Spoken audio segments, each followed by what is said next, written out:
Hey guys, welcome back to Anchored and Devoted. I'm Pastor Jer. What? I'm Pastor Joseph. We're glad you guys are here. Woo. We're jumping back in. This is voting season when we're recording this, and this will come out before the general elections in November.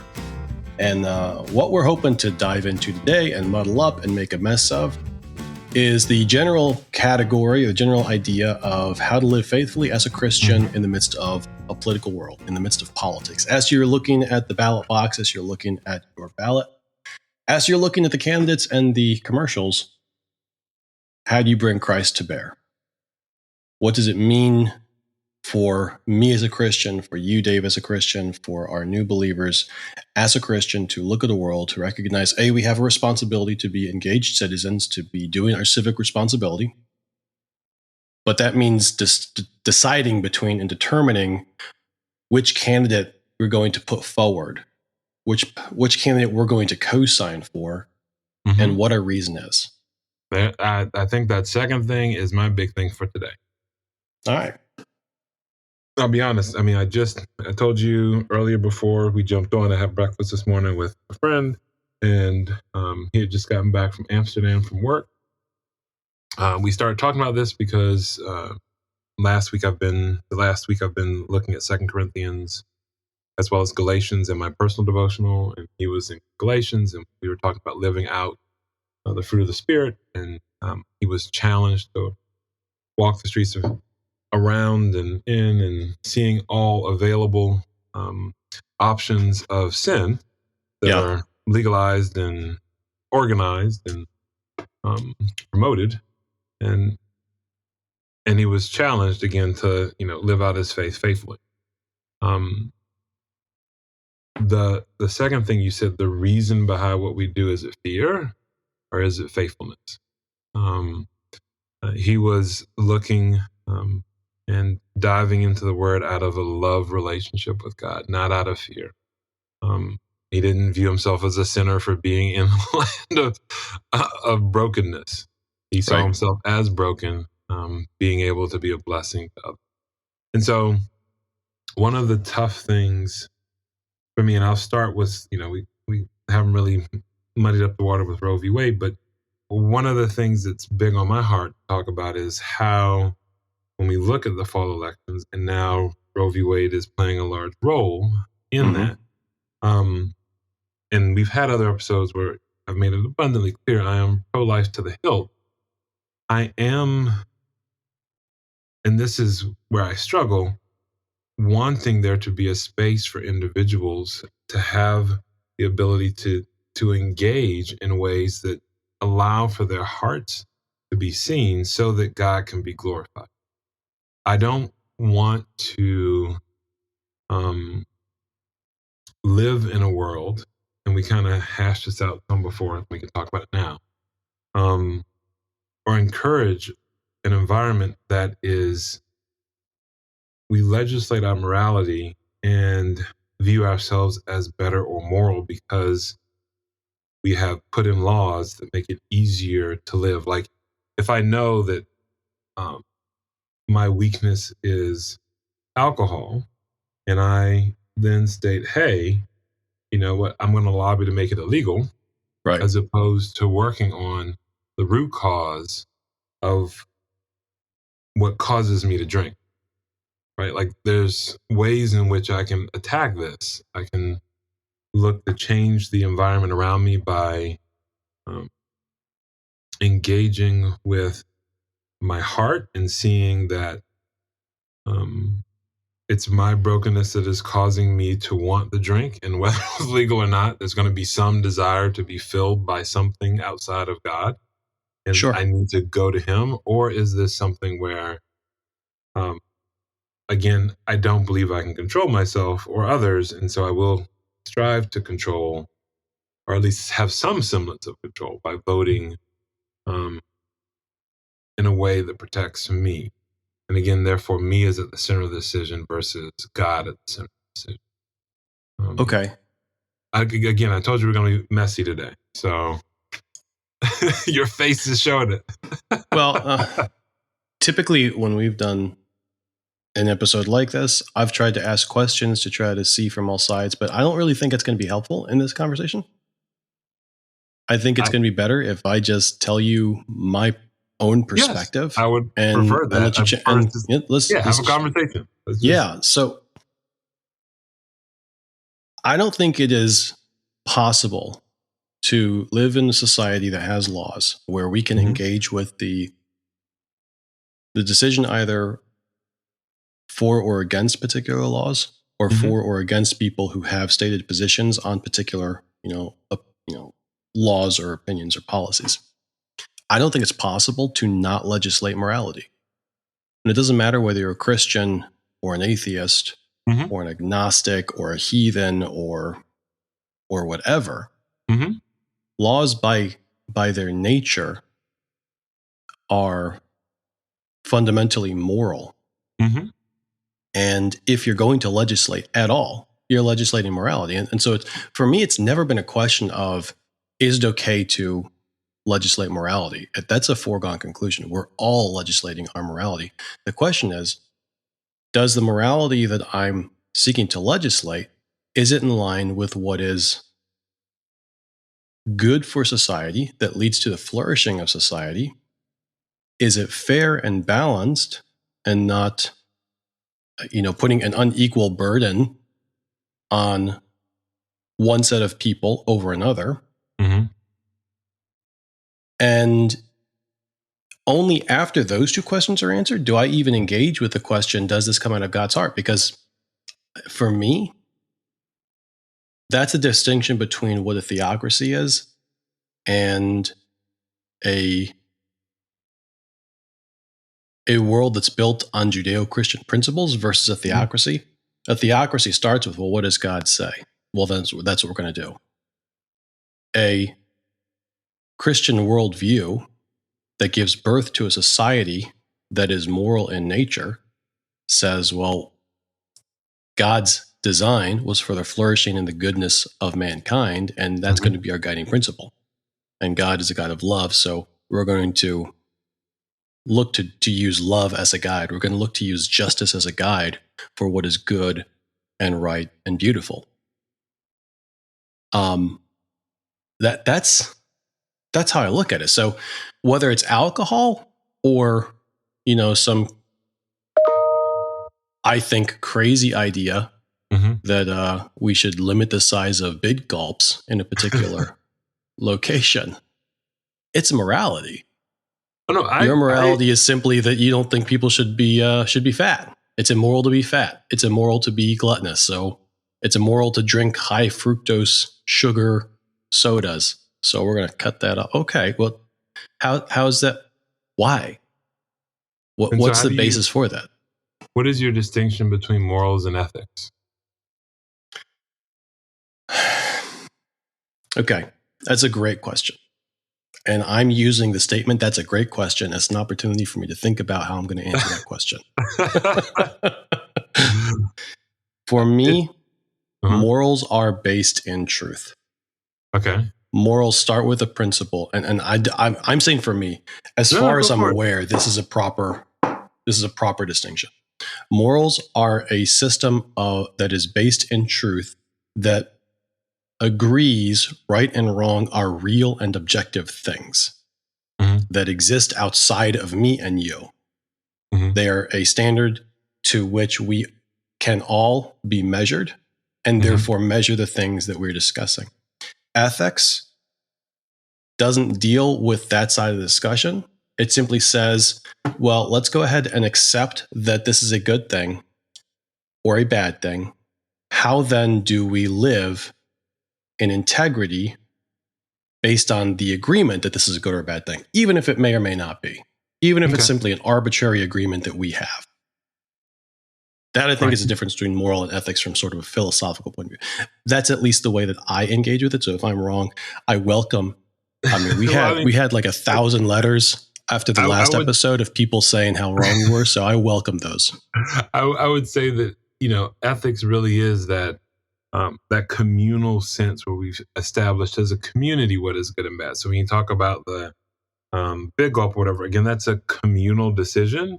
even if you disagree with it as an individual, morally, that's typically, at least in my opinion, that's the personal thing as far as. But I even at that level though, ethics I think exists at the group, at the communal, organized group level, not Mhm. the informal group level. There is an informal group level, and there are standards that exist in that as well, that exist within culture, and those are going to be mores or mores, depending on where you are and how you pronounce that particular word, mores and norms.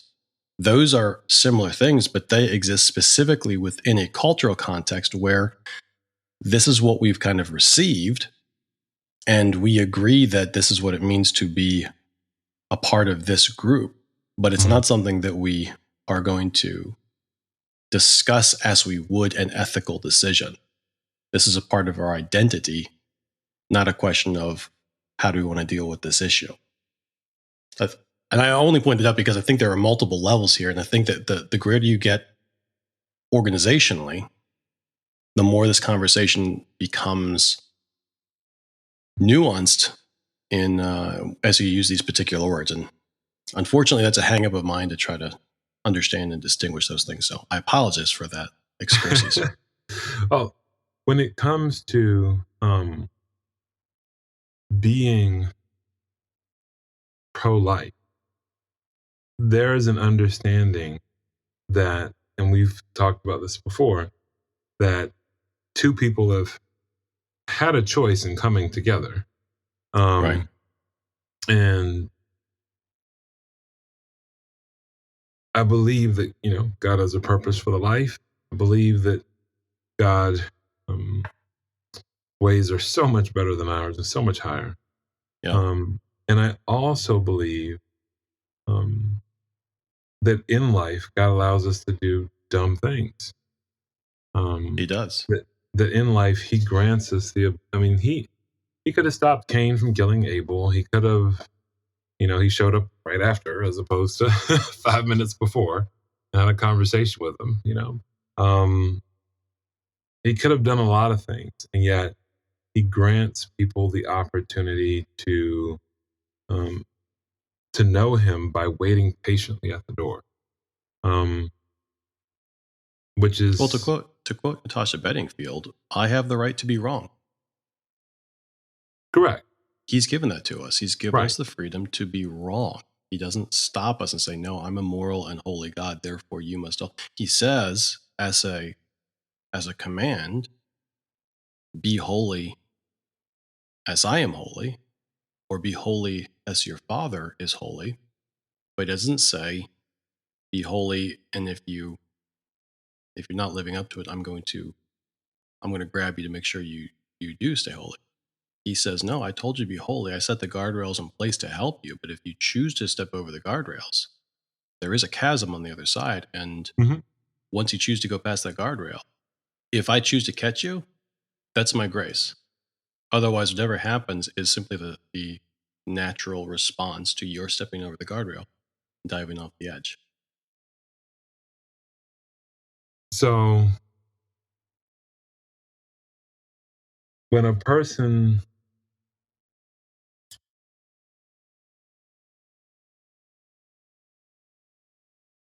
chooses, and again, when a person is not a believer, should I expect them to live to a standard of a believer? No, definitely not. And conversely, I, as a believer, should not be expected to hold the norms or values of someone who is not a believer, even if they are in politics. Nor Right. should I be expected to keep these things to myself as a citizen. Correct. No, I agree with that. I'm trying to wrestle through how, again, I want the best for every woman out there. And when I'm looking at an unbeliever, them having the choice for an abortion, again, I am pro-life, but this is their choice. Why wouldn't I want them to get the best help possible so that they can, be healthy and I can share Christ. I can love them as opposed to fighting them. When I know, again, God has everything. If I apply that same argument Mm-hmm. to something not abortion, to something like Pick a theft. different topic. I'm curious. Well, but it's the logic. The logic here is, what I understand you saying, and tell me if I'm wrong, Mhm. is if I legislate that this choice is off the table for you, Mhm. I may lose the opportunity to A, let God do the work in you that He's doing, B, meet you where you are, and C, afford you the privilege of autonomy in your own decision making when it's something that God does allow. I'm more focused on the C. I make that more the A. Okay, that's fine. I'm not No, prioritizing. I'm simply no, stating. but I'm just saying, I think So it's the C that really is the one for that no, I me. get that. I get that. Because But when I but if look I at, apply that, if I apply that to any other issue of law, how does that work when it comes to theft? I mean, we can apply this, I but we think, do it with more alcohol and accurately drugs. to things like gambling, alcohol, um, Drugs. even prostitution, drugs. Yep. Yes, we say there are some things that we have prohibited, and there are some things that we haven't. And some things that we have prohibited, we are no longer prohibiting. And some things that we haven't prohibited, we are now prohibiting. And in each case, we are taking away or giving more choice and autonomy. Correct? Yes, I would. You have the ability to. If I mean, if alcohol is illegal, then people can still go and drink themselves blind by making something in their bathtub. Um, Right. like, that you still have the ability to figure it out. That's Right. human. So Excuse let me, me ask you this. ingenuity. Is your question here, is that C being applied more broadly to issues of choice like prostitution, drugs, alcohol? Or is it more specifically being used as a It is a. prism for understanding abortion? It is one of those things where I look as a believer, as we started this podcast with a friend who just went to Amsterdam, and Mhm. saying, okay, you live in a broken world where sin is what it is. Like Yeah. there's no getting around um, the brokenness of uh, um, our world. And there is the role of the believer to um, journey with individuals in their brokenness, or to, like, we have to be intentional in where we spend our energy and how we spend it to glorify God, and being as clear as possible on what the next step is. When I know for many believers it's easy to vote something, but harder to actually live out their faith. And so Sure. this becomes one of those sticky things of, are we as the church trying to control others versus love others? And I say love others, the journeying with, as opposed to the shouting at. Okay. Not, again, as I stated, I'm very much Yeah. pro-life. So this I isn't don't think the church is. I think the question should be asked, are we as individuals seeking to control okay. people through our political But still, decisions? yeah, individually, yes. Um, so this is what, if you were asking specifically about abortion, I could answer specifically about abortion. My Okay, well then answer go is ahead and simply answer this. specifically about abortion, then we'll. In abortion, no, a woman should not have the right to take the life of a baby. If it were her own life, I would be open to arguing the merits of legalizing suicide and not putting guardrails in the way for suicide. But as a Say the second counselor, part again. if it were suicide, if it were her own life that she were taking, Mhm. I would be open to discussing the merits, the pros and cons of allowing suicide, allowing physician assisted suicide. As a counselor, I'm very, very aware of the reasons and the factors that go into someone seeking to kill themselves. Mhm. As a result, for the good of humanity, I think we need to continue to have guardrails in place to dissuade people, to stop people, and to protect people from the decision that they may make for themselves to kill themselves. In the case of abortion, it's completely separate because it's not a woman making a decision about her body, it's a woman making a decision about a baby within her body. Mhm. And that's a huge distinction. It puts it takes the abortion and puts it in a totally separate category from, say, gambling, drugs, prostitution, even. But in each of these cases, I can't answer across the board. I can't say this is the policy that should be in place. I have to have a discussion within myself and then with you and within society about each one, asking questions like, what is the benefit to this behavior to the person who's doing it? Mhm. What is the cost to the person? What is the benefit and or cost to the people immediately around them for whom they are responsible? What's the cost and benefit to the community in which they live? And how do we balance out those competing factors so that we have a society that is does the most good for the most of us? Now, that sounds very utilitarian, and I'm not promoting a utilitarian philosophical political paradigm, because I think that has inherent problems as it is divorced fundamentally from a moral grounding. Utilitarianism by itself may lead to flourishing, but it also can very easily do the opposite. In a recent episode of repeat of a Star Trek episode, Mhm. one of the Vulcans did something and his logic was correct, but his decision was incorrect. And that was the whole point of the episode. Our logic may be correct, and our decision may still be the wrong decision because logic can be used to justify practically anything. Logic isn't the basis for how we determine these things. And since logic is the only thing that utilitarianism has to employ, it's separate from a moral underpinning. Unless that moral underpinning is then stated and accepted, it will fail ultimately. Nevertheless, each one of these questions has to be considered on its own basis. And so I look at something like prostitution. And I am opposed to legalizing prostitution. I'm opposed to it because I believe that the majority of people who are engaged in prostitution, from the female side, from the receiving side, are doing so because not because they wish to express themselves and live freely, but because they believe that this is the only way that they can survive. And if you don't have a choice to say no to something, you're not actually free to say yes to it either.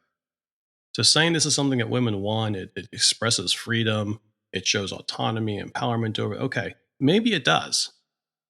But if it does for like 2% and for 98%, they say, well, I don't have a choice.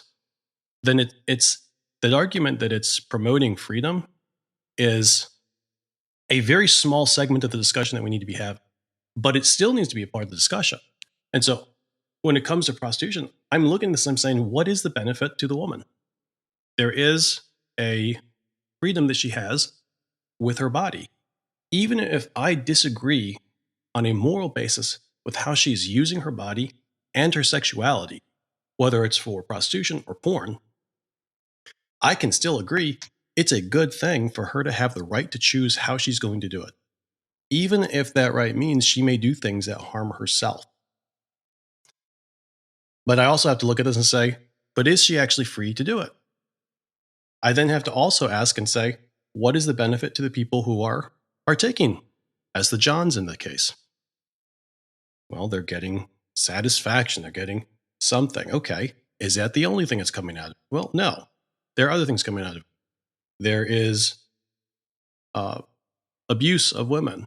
There are pregnancies. There are children who are being raised without fathers. There are uh, addiction issues that are promulgated against the women by their pimps. Okay, well, if we change the structure, could we lessen some of those negatives? Possibly, and I would be willing to discuss them. But I have to do it on a case by case basis. And at the base of what I'm looking at is I'm saying, what is going to be good for this person? How do I express love to them? And is this actually a good that should be unrestrained? Or is this a good, like everything else, that comes with inherent restraints that need to be accepted both by the individual and within the society for the good of all of us? But I just don't have a one size fits all that I can apply. And I think if I did, that's where I would be um, exactly what you described, trying to control the society around me so I didn't have to love them. Mm. And that's my concern, right? Honestly, that's why I'm asking the questions that I'm asking. It isn't because you know, I'm struggling with many individuals who um, are ready to protest, ready to vote, but not ready to love. Um, and I struggle with how does that love impact the voting?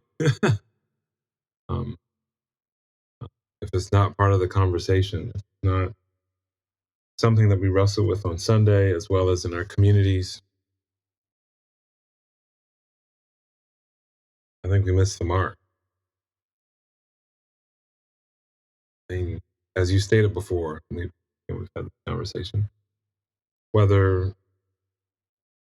the law changes so that everyone can have abortions or there are none at all, Mm, my job is still to love. hmm Um, that doesn't change. Right. Um, my issue is when we identify ourselves solely by that vote or that position, as opposed to by our Savior and recognizing that we are here to obey Him. Um, we were talking again about what could be legalized in the upcoming years Yeah. to expand on all the sin that we have in our world. You know, we're in the DMV, so we could easily see legalization of many things to come, uh, just based off what occurs in our area. Yep. Um, it will make it a space where Christians will be easier to see. Um, It will. it And it will will also make also it make it easier to see where what we promote as a good is not actually good. correct. I must say, where, yeah, it will allow for people to know that the things that they seek after are not God and are not good. Yeah. Um, and it will, hopefully, and God's in charge, it will hopefully um, cause believers to understand you can't live a distracted life. One of the things about being blessed and in the US, whether we view ourselves as blessed or not, being able to turn on your tap real quick, we're blessed. Water hmm comes out. hmm Um, the the expectation of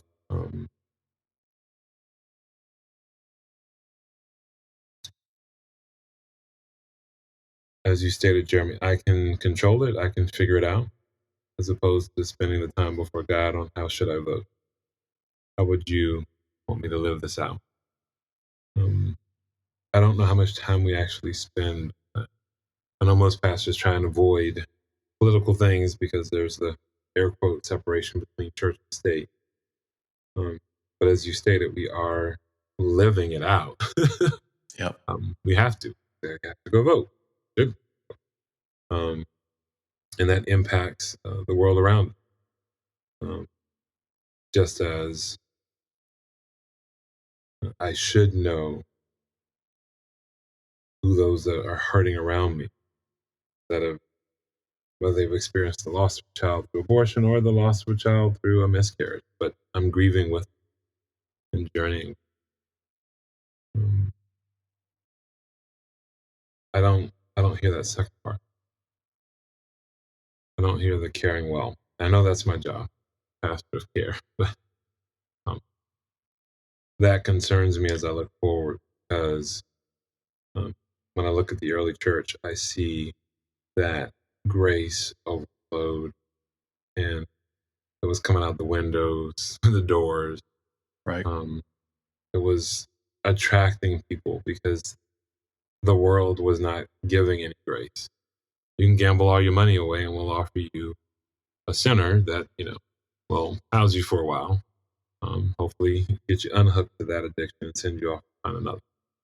Um, as opposed to finding what fulfills, what frees. Well, I think the people who have been doing the faithful work of binding up the brokenhearted Mm-hmm. and healing the hurting and setting the prisoners free have been and continue to do that work consistently and faithfully without any fanfare and with practically no notice. But I don't think that because it's not noticed, it means that it's not going on. I think it does mean that those of us who know what our mission is know that to be distracted by the fact that people are saying that the work that we're doing isn't going on, such that we respond to that, will in fact distract us from our mission, and we simply don't have the time to do that. The work that is being done is too important to be pulled into a pointless and public debate about whether or not it's going on. But there are thousands of crisis pregnancy centers all over Mm-hmm. the nation who are weeping with and who are working with and who are working with adoption agencies and family counseling for families that have been either broken up or reconstituted through adoption and face tremendous challenges in both directions. There's a lot of that work going on. There are calls going out from politicians. The most recent one I heard of was being lamented previously by an atheist in Oklahoma because the state senator, the state representative, published an op-ed saying, while I am a state representative, I'm not speaking as that right now. I'm simply speaking as a Christian man to my fellow state residents. Since Roe v. Wade has been overturned, our response needs to be, we now need to be ready to welcome children who will be born into our families and into our lives to support them, since they will now be here and the situation that would have led to their not being here is no longer the case. Our responsibility did not end with, oh, well, now we have this court ruling. Our responsibility continues, and now we have to be even more invested in responding with love. Those responses are going on. And in fact, one of the things that makes me hopeful is that there is so much pushback against the crisis pregnancy um, work that's going on at Mm-hmm. very high levels. The fact that we can have national figures saying things like crisis pregnancy centers are evil, they are spreading misinformation about abortions, they are trying to fool women. It's an absurdity that is uh, surprising. These statements that are being made are simply so absurd. But the fact that such an absurd statement is being made is an evidence to me that the work that is going on really is what it should be, and that it demonstrates a very real threat to whatever desired outcome the person who's making those statements has for themselves. But that at least does tell me that it's going on. And that heartens me. I don't think it's enough. I certainly know that in my life it's not enough. But it is certainly not absent. Random question at the end. Look at the New Testament. Why do you think Jesus didn't go after political leaders for reform? Okay.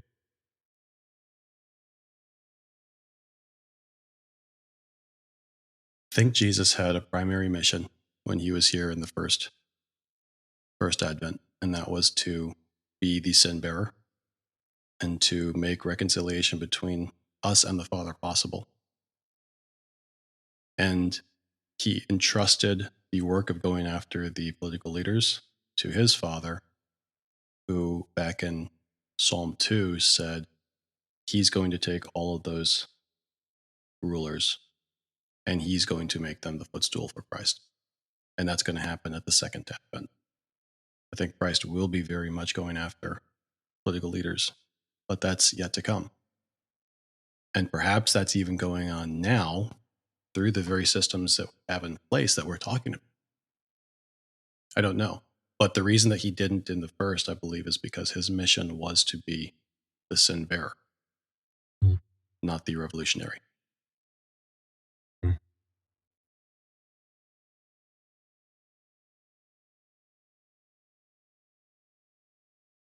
To that end, the call that we have is not to.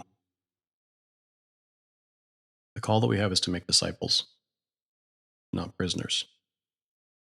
And if our approach, and I think this is what your point is, and if I'm stating this correctly, I completely agree. If our approach is to try to make prisoners out of people by installing rules and laws such that they are restricted to a lifestyle that we believe is good, I believe that is not compatible with making disciples.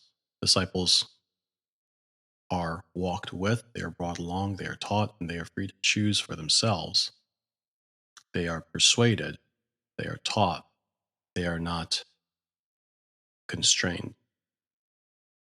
They learn to constrain themselves. No, you hit it. I'm not looking for conditioned Christians. I'm looking for ones that are very much family because they're sold out. I don't believe conditioned Christians. So that's those that either think they inherit their faith because they've always gone to church, or I've never done anything wrong because all the things that could have gone wrong, I've not been allowed to do. Right? So therefore, I think I'm good.